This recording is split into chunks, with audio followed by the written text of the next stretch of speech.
What up, gang? Matt here, Acoustic Selection. Welcome to another Sunday of YouTube Church. I hope God's done big things in your life. This past week's been a crazy week. If you follow me on Snapchat, you know the story. My father was going to a business meeting in Canada, and in a small aircraft. I think there were 6 people on board, 2 pilots, 4 passengers, and the front landing gear would not come down. And I could almost tear up thinking about it. My dad's so important to so many people, and obviously super important to me.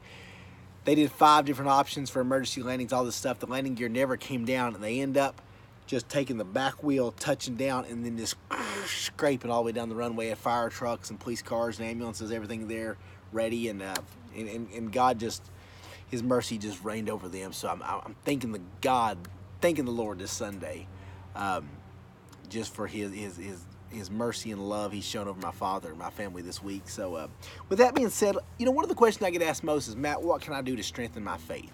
I want to have a close walk, a close, personal, meaningful walk with God like you have. What can I do? And I would give you the same advice that I would give myself or give anyone. It's all about the gospel. It's going not just starting out, but deeper and deeper and deeper in the gospel. The entire Bible from Genesis to Revelation, 66 books, it's told through stories and prophecies and parables and all these miracles and all these things, but it's all about the gospel, the good news of Jesus Christ. My pastor at the Summit Church, we're one of the largest churches here in the Raleigh, North Carolina area, uses the phrase, the gospel is not the diving board into Christianity, but the pool itself. It's not just the diving board. I grew up in a lot of ways thinking that you ask Christ into your life, and then your Christian walk begins, then you love, then you do all these things, and you practice these traits that the Christian life brings, and all that is true. But if you want to be mature in your Christian walk, it begins, ends, and all through the middle with the gospel. Like the Apostle Paul says, we're transformed by renewing of our mind.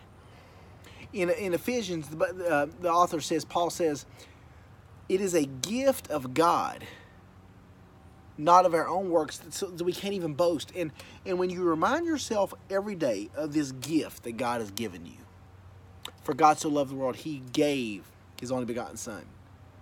When you remind and you're just over and over repeating it throughout your Christian walk, this gift, this God was separated from man because of our sin nature, decided He wanted a relationship. He wanted to make a way for you and I to have communion and fellowship and just a oneness where the Holy Spirit actually lives inside us.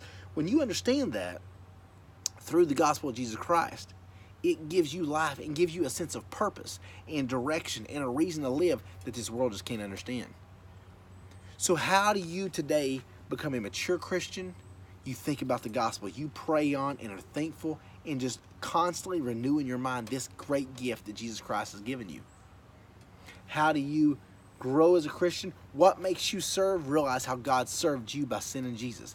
How do you love people? You say, man, God, you love me so much, you sent Jesus. How do you forgive people? You say, God, I'm a sinner and you forgave me and you made me righteous.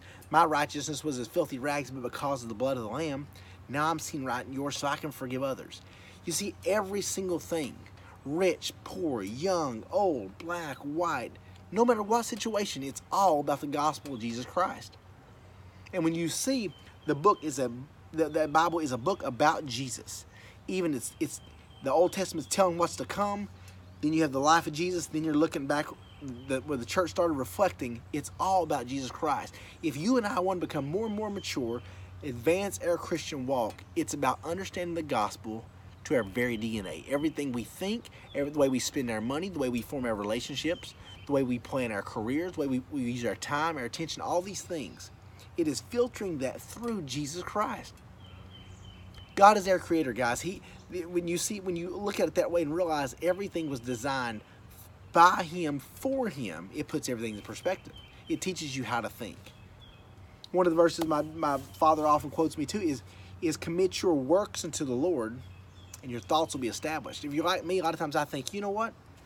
I don't even think about God a lot of times. Man, I don't think like I should. It's because I'm not busy doing God's work. When I get busy reading my Bible, sharing Christ with others, giving to others, serving others, loving on people, then I'm doing the work of the Lord, and my thoughts begin to get in line with how He wants them.